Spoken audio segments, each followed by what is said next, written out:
Natalie. It's so good Hello. to see you. I really appreciate you taking the time to do this. I've introduced you to the students, and of course, you and I have had a little conversation before the recording, and I've told you a little bit about this course and kind of the students being introduced to a lot of existential therapy and thinking, and some of the themes that are pervasive throughout existential psychology, again, whether it's historical or contemporary. And you graciously gave your time.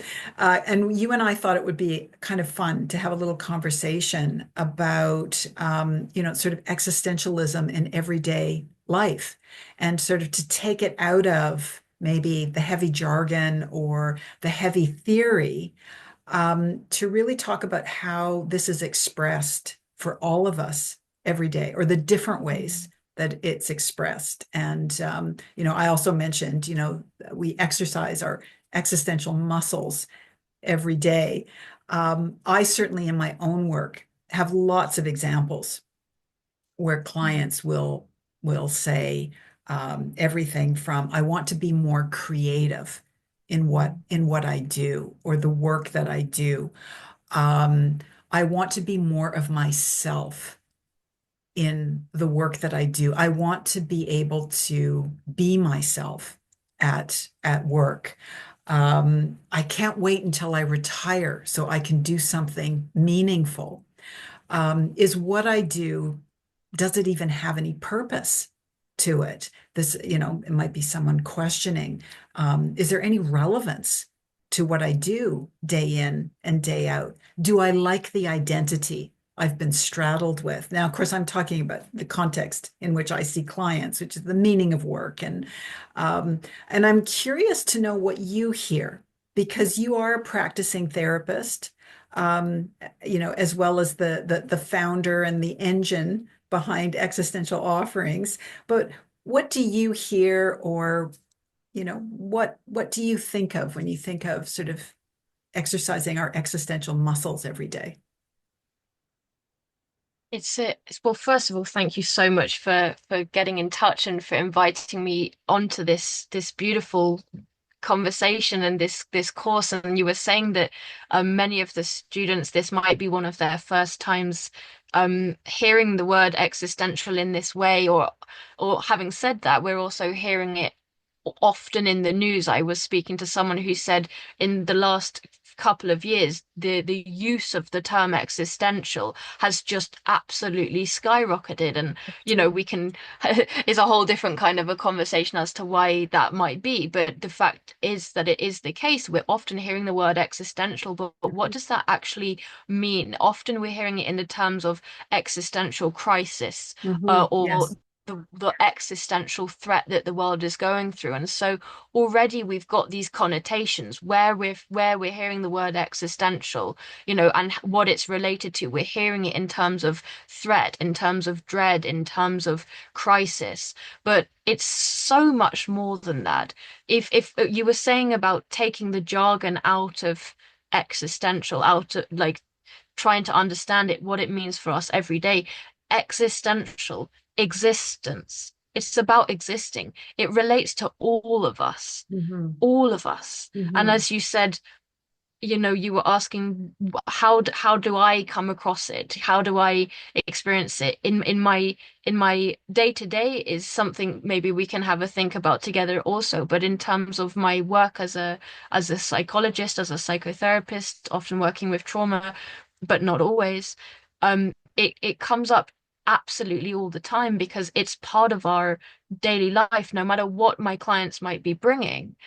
There there are always going to be existential themes that are the undercurrents of their problems if we want to see it through that lens. Because after all, existential ideas are just one lens. There are so many different lenses that we can Hmm. understand life experiences through. But I think there's a lot of value in taking an existential lens because there are so many different existential lenses, and there's something about the intentionality with which we're looking at existence when we're, considering that it being coming from an existential lens.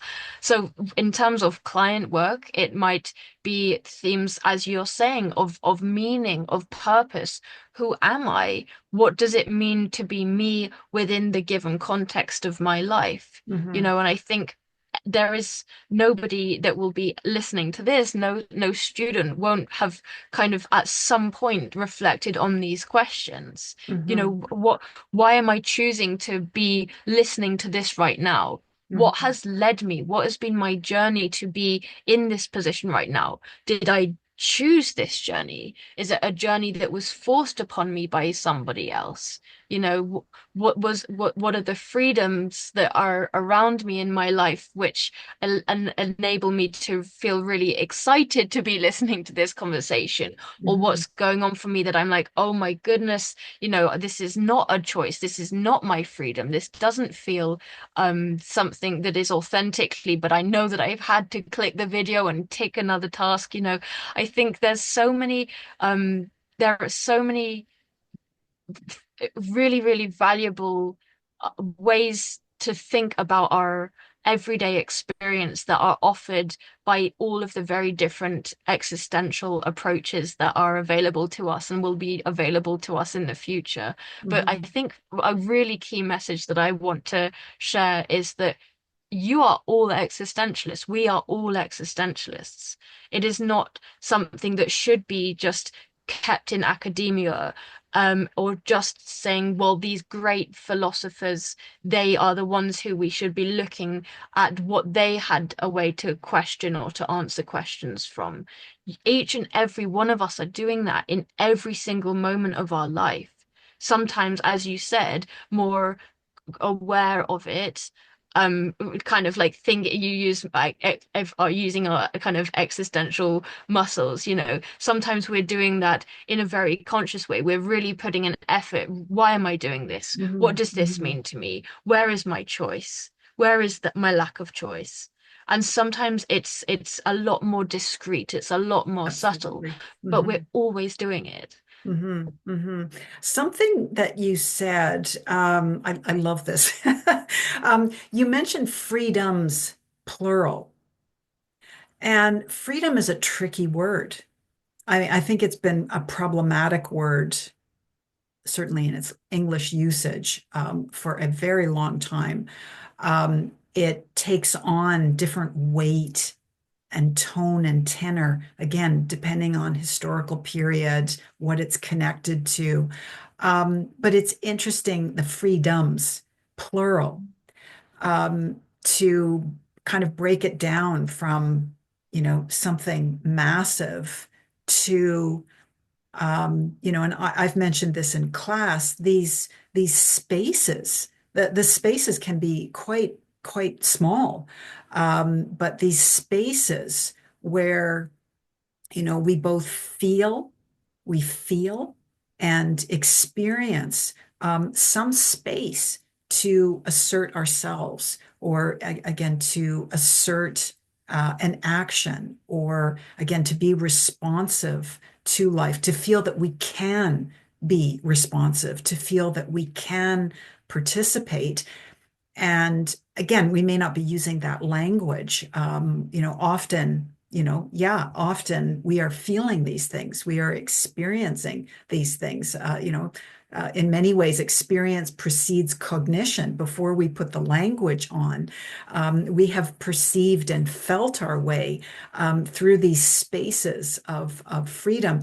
And I'm also thinking about, in terms of the plural, Frankel's depiction of the discovery of meanings. He was not alluding to sort of one ultimate meaning, but we have access to discovering, multiple meanings every day and throughout the course of our lives. But it requires something of us. It requires, again, our engagement. And our engagement can be problematic for a whole number of reasons. We may be restricted by things. We may not have access to full participation or engagement as we would want it. Um, So yeah, maybe I can just sort of throw that back at you. I don't think you intentionally said freedoms plural, but I love that. It tied in sort of really nicely with a link to Frankel and meanings. But again, this idea that, freedom isn't one thing, it's different throughout our lives. It's different, sort of culturally and socially situated. It takes on other language and meaning, but within our individual lives, again, that perceptual feeling, experiencing our way through life and literally where we feel free, even for a moment. Yeah, I love how you emphasize the role of feeling and intuiting something before it necessarily becomes cognitive to us. Because I think that's inherent in your role as a coach, in my role as a psychologist, as a therapist, is is is being able to connect people with that feeling that is our deep, authentic truth, which Mm. then can be found in our cognitive, but also can be lost by our cognitive because Yes. there is so much, and I think it relates to a form of freedom, right? That so much of our cognitive is actually comprised and influenced, and I might use the, you know, quite a powerful word maybe of being infiltrated or poisoned even, um polluted by external. And so we're processing our feelings not just through one channel of authentic truth, but through these different channels that are very, very influenced by so many different external ideas. And I don't know that I purposefully used the word freedoms, but I do believe in the word freedoms, and limitations, plural as well, because just in the way that you associate that to meanings. Frankel's meanings. There are multiple possibilities in life, but how are we able to even see them, let alone embrace them, if there's very, very strong narratives that are not pluralizing, that are Hmm. not giving space to the S, to the Hmm. multiple, but instead are keeping it in suggestive ways, saying that there's one direction. And I think it's very, very, very common that language does this, even really well intended, even if we're not talking about anything of the pollution or the of the sinister things that can infiltrate our way of understanding. You have this very, very natural conversational way of saying, who are you? What do you do? What one thing are you? What one type of person defines who you are? What is your one career? Which is often associated with what do you do, right? We immediately, in definitely in a lot of Western cultures, we go to what do you do means what does your job mean? What Hmm. job identity do you have? And Hmm. all of these subtle, natural, everyday conversational phrases, they contribute to our way of understanding Hmm. what the world is, who other people are, and what who we should be. And so Hmm. we are not even realizing how much information is coming to us that says, I should just be this one self, and it would be fake or inauthentic for me to be slightly different with a certain group than another, which okay, we can understand that and respect that for what that is, but at the same time, we can also say, hey, isn't that ridiculous? Aren't I naturally going to be different with my parents than with the police, than Hmm. with my best friends? Right? But Hmm. if I think maybe the freedom starts to come in of recognizing this, Hmm. of recognizing that there are so many things that are coming into our way of understanding the world that might not be actually aligned with reality and natural possibility, but also aligned with our own values as well. Hmm. Hmm. Um, Again, something that you touched on, I love this. I keep saying that. But something that you touched on, what is that one direction, that right way? I mean, we live in a world, and the students will recognize this from me because I've said this several times. We live in a world that it loves strategies. We love to have the answer. What are the five best ways to, eliminate this from your life, or, become this, um, which again constrains our lives, so that search for certainty that in some aspects we all want Yeah. that. We want the freedoms, and we want the certainties, and trying to navigate both of those is a challenge. And we're often not fully conscious of how we're navigating those two, and which certainties we grab onto and why. And of course, those certainties change throughout the course of our lives. But we live in a world saturated with certainty. And again, I don't know if we're questioning it. I mean, sort of one of the beauties of sort of an existential attitude or approach, again, is the love of questioning.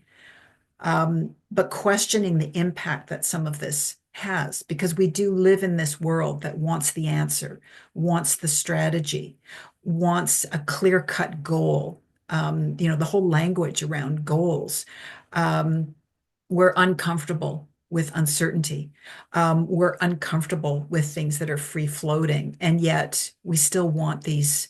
We want to experience, um, in terms of our emotions and bodily. We want some freedoms, but we also are constrained and limited by, sort of language and policies of certainty. And that's certainly, you and I can both see it in the discipline of psychology.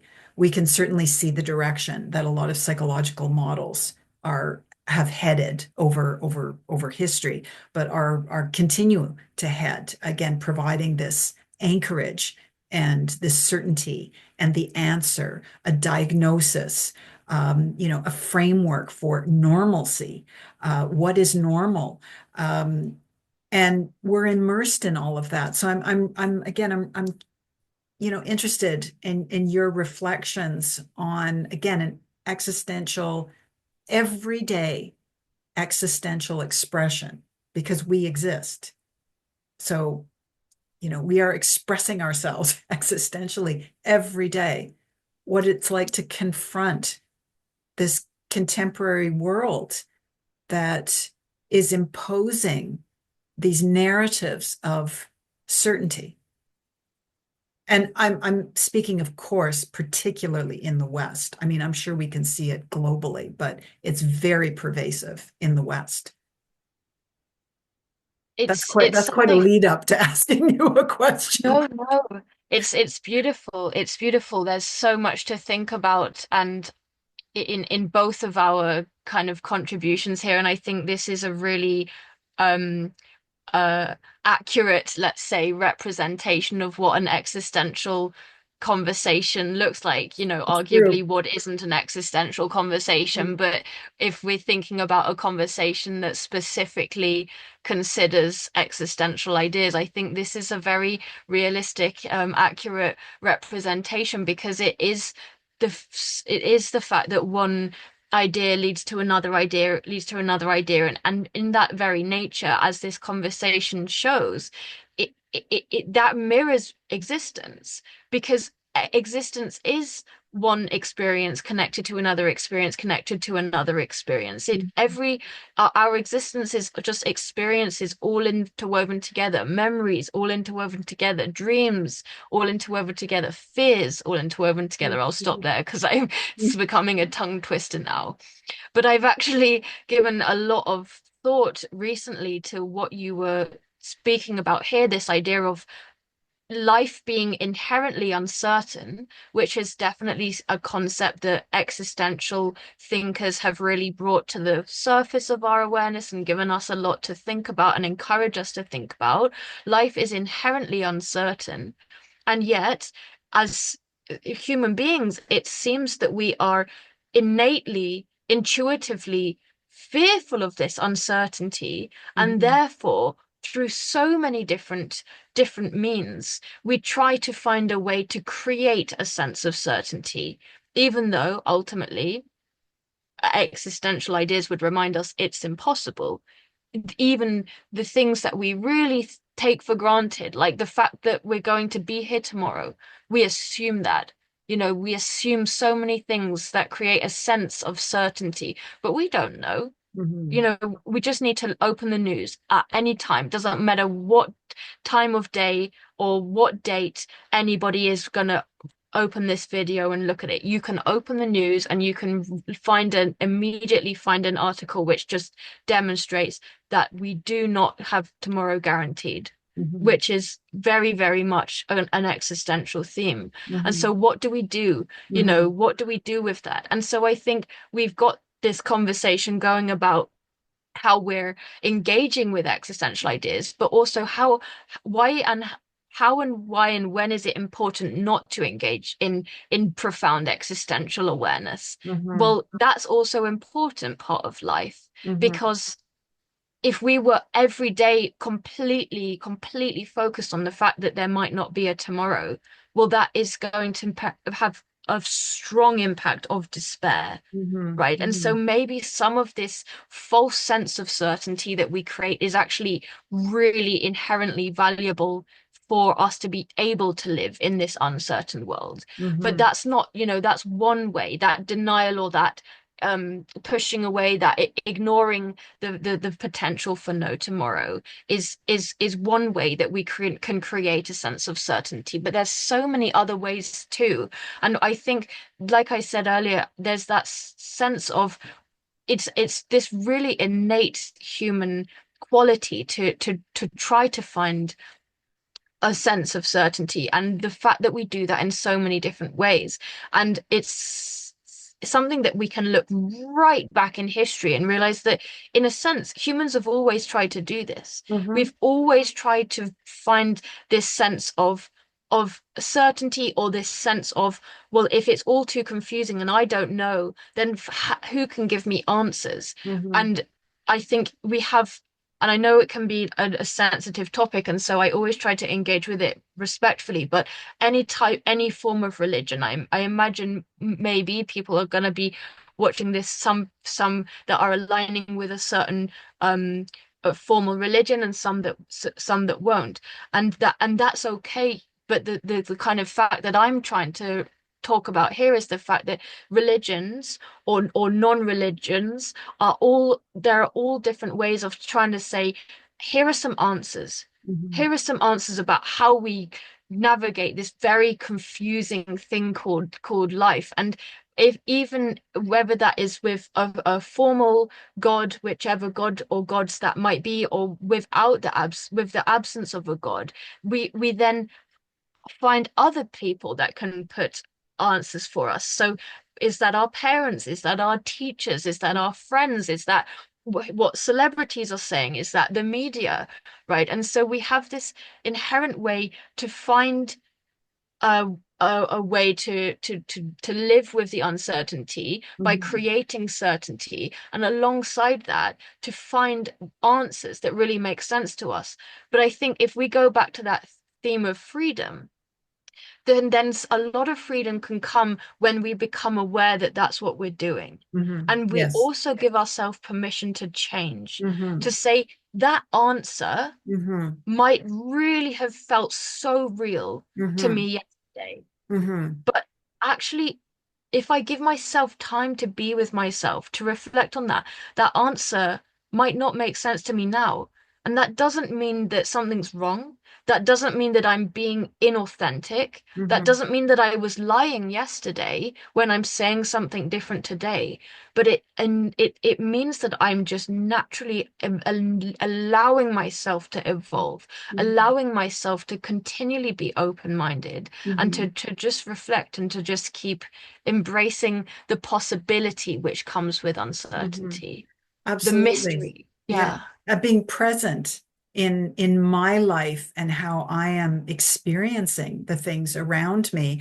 And yeah, I mean, just because we were just looking at in the class, we were looking at Frankl. I mean, again, he would situate, we're always navigating, we're in that middle ground between uncertainty and certainty all the time. And as you say, I mean, like reflection and doing, we're navigating that middle ground. And yes, we can choose to, kind of remove ourselves over to, just reflection, or to situate ourselves, almost to set up camp in uncertainty, which leads to a tremendous amount of despair and unmooring from our lives. Our lives are always moving.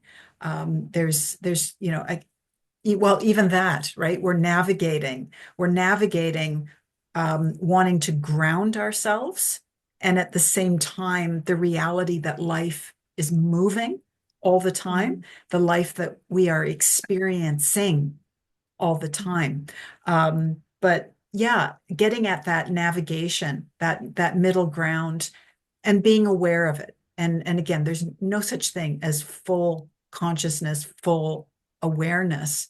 Um, but yeah, some freedoms can come from being aware or deepening our awareness of how we're navigating that middle ground and being able to hold.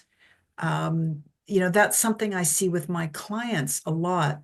They're grappling with the ability to hold very conflicting experiences or feelings, and and finding a place to be okay with that. And that could involve something that includes, or it can include something that is uncertain and anxiety provoking, and something that they have chosen that creates a feeling of groundedness, connectedness, a bit more certainty, some kind of continuity. We all hold on to those kinds of things. Absolutely, it's part and parcel of being human. Um, but yeah, navigating that middle ground. How do we do it? How do we become comfortable with it? Um, how are we more aware of it? How do we encourage it? How do we encourage it in students, in people of all ages, with clients, with friends and family? How do we encourage that middle space? Um, Yeah. Yeah. And I think all of these questions or the existential ideas bring to the surface, they often have a way of really hitting home with people as as I think you were saying before we started recording today, there's a sense of the fact that these messages really they put into words something that often we already are feeling or experiencing, but we've not necessarily had a conscious thought about or been able to put it into words. And this is why I think existential ideas really can be something that people gravitate towards, because there is a sense of I'm being understood, or somebody else who, even if they lived at a completely different time than me, because as many of the people that you'll be speaking about, they were completely mhm. different backgrounds, Yeah. maybe different gender, Hmm. different time in history, Yeah. and yet something about life they've captured, they've put into words, and that those words speak to a part of me. And I think that's so that is part of the beauty of it. And I think in itself that represents the connectedness of humanity. And Hmm. this is a careful, because I also am very aware of not wanting to say that all existential themes are universal themes, Yeah. because No. there's contentious element Hmm. here. And I think if we're going to say anything along those lines, we can say they have the potential to be, but they may well be experienced very differently for different people, Hmm. very differently for different people. But I think, nevertheless, when there's something really important about connecting with existential ideas, whether that's out of the textbooks, whether that's out of this course, or whether this, as hopefully you'll have this new awareness of the natural existential thinking and questioning that's already been going on for you long before you've discovered this, and long afterwards. But something that I think is really, really important that I want to emphasize is try, if possible, to do this with others. Hmm. You were saying, how can we find that medium? How can Hmm. we not almost slip off into the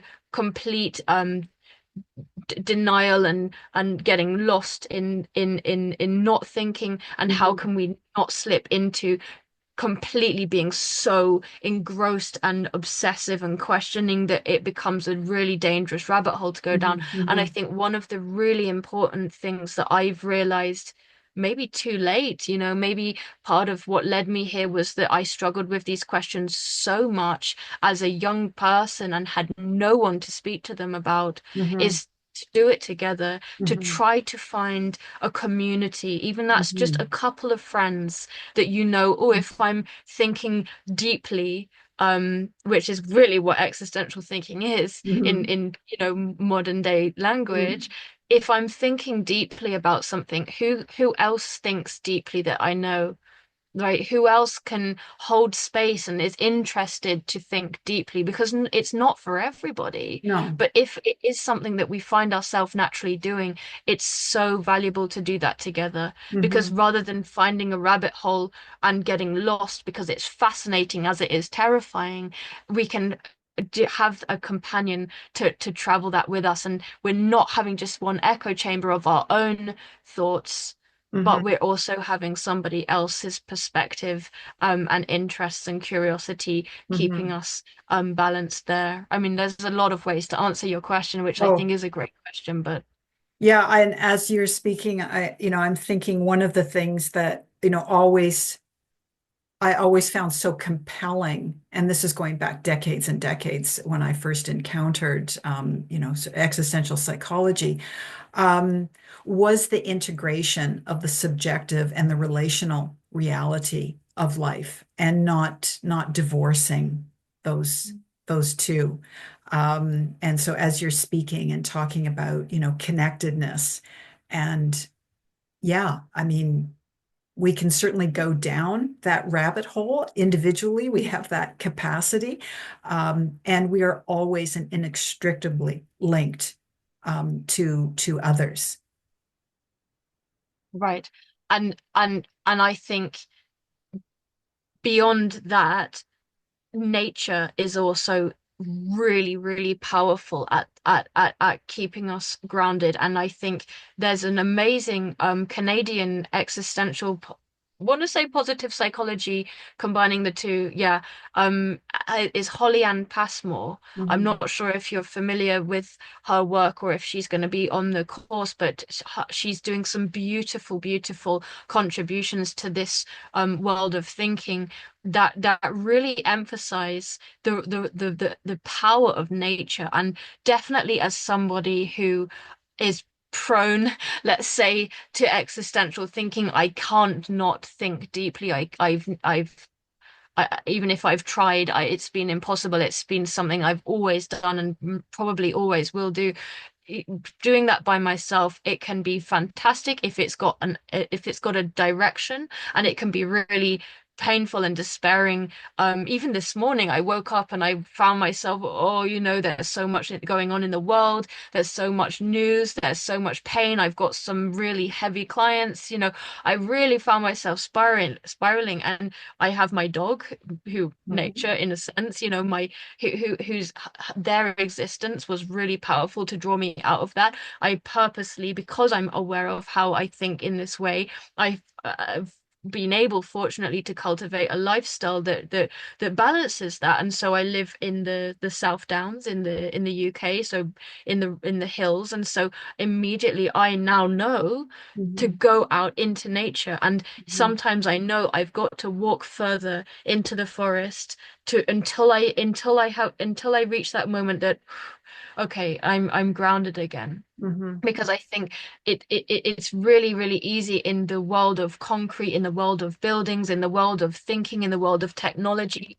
You know, there's so much material around us which is disconnecting us from the very innate, organic essences of being in places, where it's wholesome to reflect, rather than potentially a bit traumatic or overwhelming to reflect. And so, as well as the connectedness with human beings, I would really love to emphasize the importance Oh, of connections in absolutely. nature, whatever that looks like. Yeah. Yeah, yeah, absolutely. And of course, you made a a fundamental choice, Yeah. you taking in how you were reacting Mm. to the world and what was swirling around, and recognizing and acknowledging how you were experiencing that, and carving out spaces of freedom to make a choice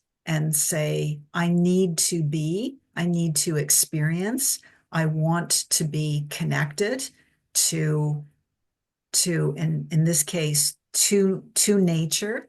I want to be in relationship, connected, grounded.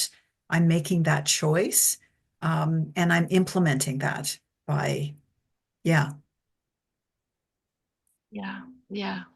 yeah. And yeah, carry on, sorry. Natalie, I just want to just before we end this conversation, and again, thank you so much. We went here, there, and everywhere, but that's the whole point. Um, I just want to touch on, and maybe this is sort of a heavy, sort of a heavy question, but a lot of existential theory, psychology has often in the past been kind of accused of negating the body. We talk a lot about the experiential, um, and I'm curious about, I'm curious about your view on that, because when I look at someone like Frankel, and again, I keep bringing up Frankel simply because we've just covered a lecture in that. Frankel may not have spoken, it may not have been, again, the language of the day. And but when I look at, Alfred Langla's theory of existential analysis, embodiment is it's built in to his theoretical model and how he thinks about existence, and how he talks about it and conceptualizes it, and again how it's practiced. It's very much there. Again, this whole idea that experience precedes cognition, that we are perceptual, sensual, feeling beings navigating the world with all of these other engines, at the ready, um, confronting everything in life, not just our cognition. So I'm just curious, and I know that's a really sort of heavy topic to lay on you just as we're wrapping up, but I'm just curious about your thoughts on you know our existential theories, therapies, and I know they're not all the same. It's not one uniform system. Are they embodied? Um, well, we can embody them. Maybe that is one way to say it.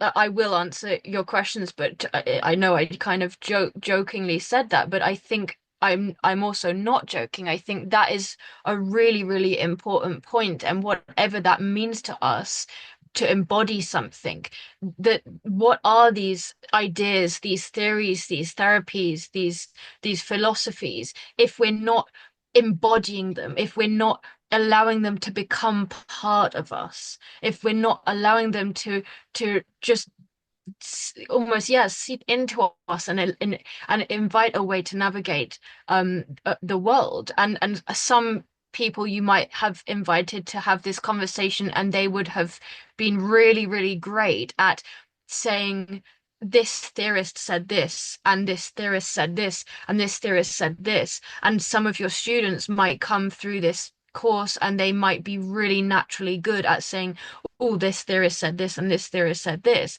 but others might not be.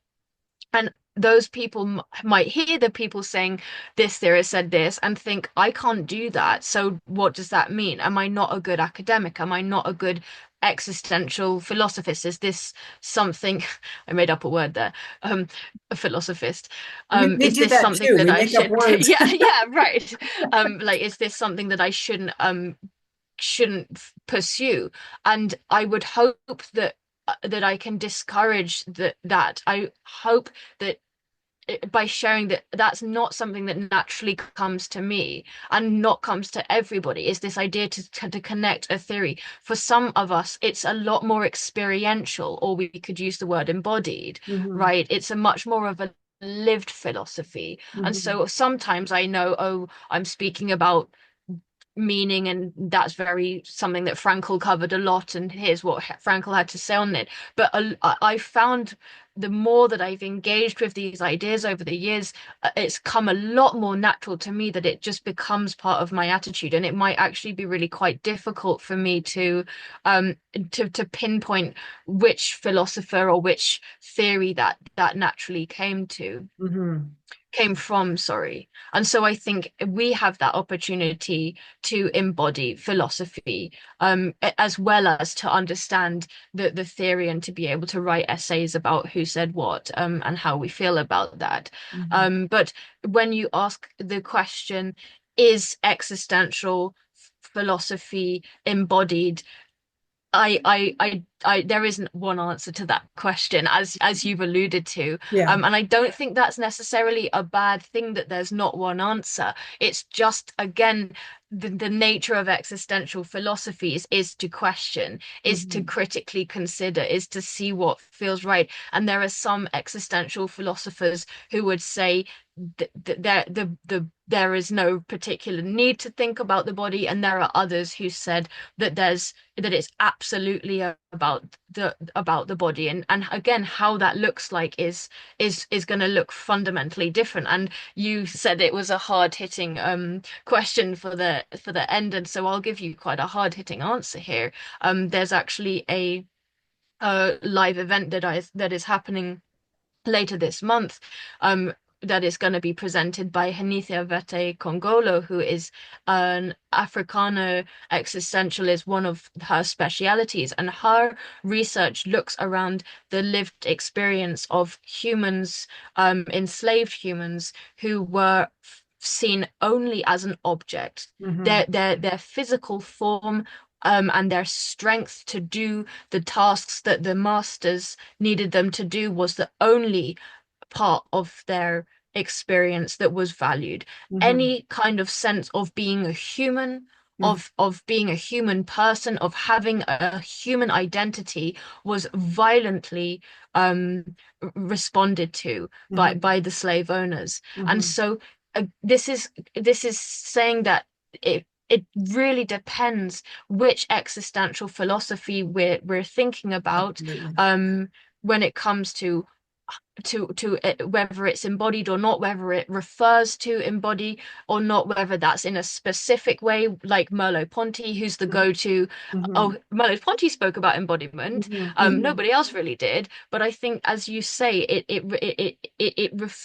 also depends on what the kind of hot topic or what the common language was at the time. But it's not to say that if it's not written in the word on the text, that if it's important to you, you can find something within these philosophies. And I Mhm. hope that that can apply not just to embodiment but to any different theme. If people are taking this course and they're inspired to use existential ideas after their course, then if you're working, for example, my research on trauma, not a lot of existential philosophers specifically speak about trauma. So if I Mhm. was taking it very literally, I would say, oh, there's no existential literature on trauma. Well, trauma wasn't the word at the time. Mhm. Suffering, Mhm. for Yeah. example, was a Yeah. really, really big word at Mhm. the time. And so it's also about uh, engaging with existential philosophy with existential philosophical curiosity. What is written, but what is the deeper meanings of the text that I can get? So Mhm. Mhm. there's a roundabout way to answer Mhm. that question. Mhm. Mhm. Natalie, thank you. Thank you so much for having a very open-ended conversation. As you said before, this is a very typical existential conversation. Clearly, we both love this perspective and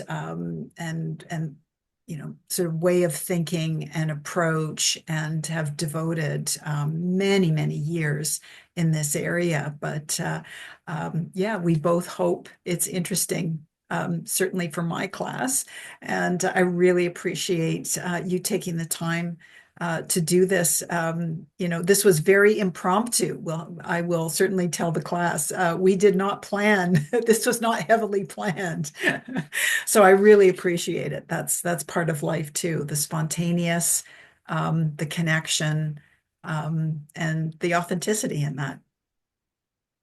Well, honestly, I really appreciate it too. And yeah, I'm so glad that you shared that it wasn't planned. And I hope that this can really inspire your students and anyone who listens to this that life is unplanned and the best existential conversations are unplanned, and the best way to engage in existential philosophy, sorry, yes, please do your homework and read the books and anything like that, but the best way to engage in existential philosophies is to just have conversations about anything that comes up in life, Yeah. about your everyday experiences with people, and see where that comes, see where Mhm. that ripples into. The best way to engage with existential ideas is to just have conversations. So Yeah. thank you And so to much. feel Thank it you. and to feel it. Yeah. Yeah, Yeah. Thank you, yeah. Natalie. Thank you. Thank you. Take good care. Take care. Bye.